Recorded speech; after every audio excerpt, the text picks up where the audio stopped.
Hello, my friends. Well, here we are again.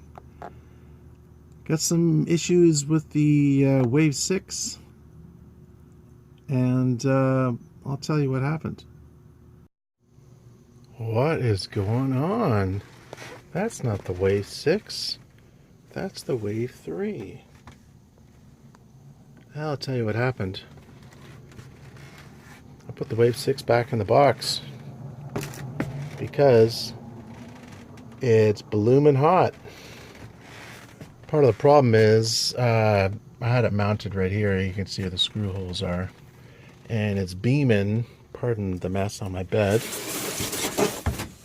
Building stuff. Whoa! Getting crazy over here. Stay. It's basically just killing me with heat. I was like 3,000 BTUs. Well, the Wave 6 on low is 3,200 BTUs. And, I tried these ideas of, I put this fan here to blow it downwards, and even on high, didn't work. And I had my roof vent on like 4, didn't work. The heat still made its way. I mean, it definitely helped, the fan definitely helped. It pushed it away a little bit, noticeably, I should say. But it wasn't enough. I could still feel the heat beaming on me. And there is one, this Wave 3 came for sale on the Vancouver Van Life Facebook group. So I thought, you know what? I know it works. I'm going to buy it because 1,600 BTUs with this amount of insulation. I mean, not even finished insulating yet. So I'm about a little over halfway done. I got to finish this door. That door's finished. And then I got to do this entire wall. And then I'm done with the insulating. So considering that it's pretty warm right now, the 1,600 BTUs, and not fully insulated, it's good. So what I'm going to do is I'm going to take, I'm not sure if I'm going to leave this here. I might even put it this way so it's not beaming directly onto me. But I'm going to take the Wave 6 and gas everywhere. I'm going to put it on this wall right here so that when I get ready for work in the morning, this is going to be beaming right onto me where my I'm having my breakfast and washing up and stuff. So that's the plan.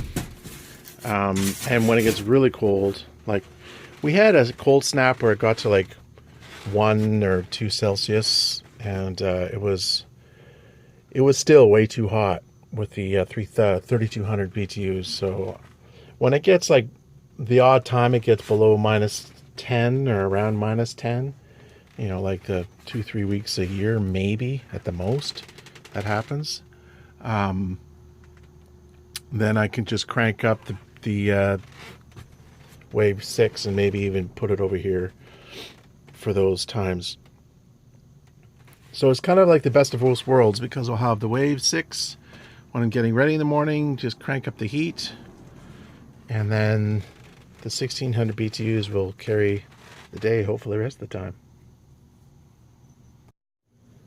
So here's the Wave 6 box. I put the heater back in and I taped it together because you're not supposed to get dust on these things. So I don't have a bag, so I just thought I'd keep it safe in there. But I just wanted to show you this, what they have here. The different levels, 1,600 to 3,000, 100 square feet, the Wave 3. So basically 12-foot trailer. Well, this isn't even 12 feet. This is like about 10 and a half. And then this one is 18 feet. That's a lot bigger. That's what I was using. So I have to say, in the past, when it was really cold, it was like -13, this is a kind of an anomaly. It doesn't happen that often. But when it was that cold, and I was in my second van, which is a high top as well, I froze my butt off. And I had the Wave 3. So that's why I bought the Wave 6, because I thought, you know what, I don't want to freeze my butt off. But combination of the super well insulated van and the heater directly across from me, is just overwhelmingly hot. So I'm going to give the Wave 3 a try, and I might just use it for shoulder season, kind of like when it's not really cold, but you want some heat, like in the early fall time and maybe late spring, and maybe I'll use the Wave 6 the rest of the time. So what we're doing here is we're cutting strips out of this half-inch polystyrene. This is 6 inches by 80 centimeters. And then I'm going to put another layer, 6 inches, and cover it over. Try to overlap the seams, overlap this part. And that way, the reason I'm doing thin strips is because that way it's more easily able to bend. Because there is a slight curve in this window. It's not much, but it's enough that I want to try to address it. So I put layer by layer by layer. This one is like 4 inches or 3 inches thick. I can't remember. A lot of layers. Like, just obviously this is 1.5 inches, this piece of cedar. So 1.5 inches plus 4 inches of 3 inches of inset into the window. That's like 5 inches where the window is altogether. That should be plenty.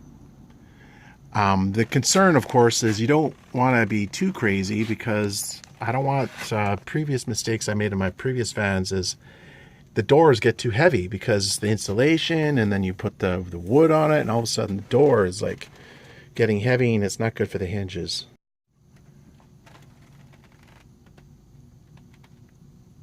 So you can see I put a piece of yoga mat. See where this little indentation is? Oh, there's a bug in here. Where'd you come from, fella? Filling it in because when I put the other piece on, it'll flatten right out, kind of like this idea. So yeah, I got it. Might as well use it. You may have noticed I got these 4 LED lights in, and this is, my ceiling will look like this eventually with the cedar. But 2 things. Number one, actually you can't really see it. You can see it on this one. You can see this crack right here. The light is coming through the crack. So now that I know that that's an issue, I will proceed accordingly.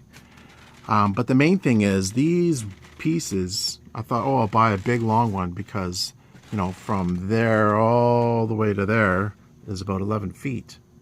And the pieces of cedar are like $21 plus tax. It's almost $24. So you can buy the 6-foot ones for like $6. So it's way cheaper just to buy the smaller ones, and I might just have to have a little seam right here covered over with some wood. But because what's the point of spending all this money on the ceiling? It doesn't really, you know, there's no sense in spending $24 a piece when I can spend $12 for 12 feet. Only thing is I have to take this one down because the way they did this edge won't match the other ones. So it's gonna have to come down and redo it, and then I'll address this leaking light issue.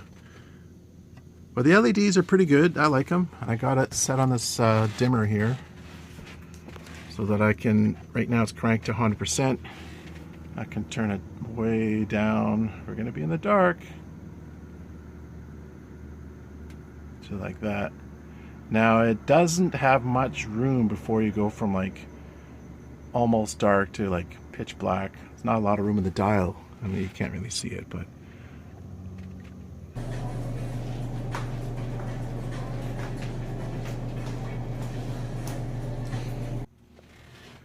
by the way, apologies for the total mess in here. There's nothing really you can do about it when you're living in the van and building it. You just gotta move some stuff from here to over there and then do the work and then move it back, and then it's a lot nicer when it's all tidy. But yeah, it's pretty messy in here right now, I gotta say.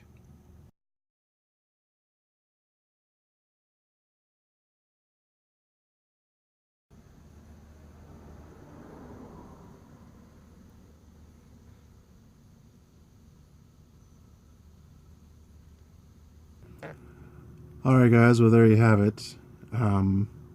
Wave 6 might be too warm for the shoulder season times, but maybe when it gets really cold, I'll have to crack it open and use that one for the majority of the time. So far, if I can save money with the 1600 BTUs, and a lot more than just saving money, it's just making extra trips to the propane places to get the tanks filled. If I can use less BTUs, the better.